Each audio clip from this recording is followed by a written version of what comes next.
4. Hindi ko na lang kasi tulugan eh. Hindi rin ako marunong mag-estimate ng mga ala-alas. Kaya pag nakita kong alahas siya, malaki, okay na ako. Pero ma'am ngayon, ang value niya ay... Wow! Uy ma'am, sorry po ah. Ma'am, ito pala, 220 plus na. Okay. Ma'am, nakakaaloka ka ma'am. Pag sinasabi ko yung amount, wala reaction. Grabe, may pound. Grabe to, super solid.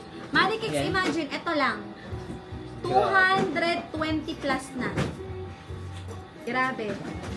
Grabe, grabe. Grabe, grabe.